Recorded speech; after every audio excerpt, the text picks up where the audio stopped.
राजीव कसबे यांना पोलिसांनी ताब्यात घेतलेलं आहे। मुंबईकडे निघालेल्या शेतकऱ्यांची धरपकड केली जाते। लातूर सोलापूर महामार्गावर शेतकऱ्यांनी ठिय्या दिला। सरकारनं आंदोलन दडपण्याचा प्रयत्न करू नये असा इशारा क्रांतिकारी शेतकरी संघटनेच्या राजीव कसबेंनी दिलाय।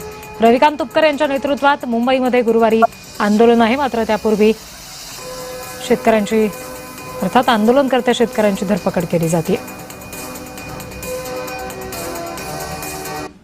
आम्ही उद्या नियोजित असलेलं जे शेतकऱ्याचं आंदोलन आहे ते महाराष्ट्राच्या मुंबईच्या वेशीमध्ये आम्ही करणार आहोत। ह्या सरकारला, बहिरा आणि आंधळ असलेल्या सरकारला क्रांतिकारी शेतकरी संघटनेचं जे दिलेलं अल्टिमेटम आहे ती येणाऱ्या काळामध्ये निश्चितपणाने त्यांना महागात पाडल्याशिवाय राहणार नाही। आणि उद्या 27 तारखेला मुंबईच्या मंत्रालयाच्या समोर आमचं हे प्रतिकात्मक आंदोलन निश्चितपणाने यशस्वी करणार हा आमचा नारा आहे।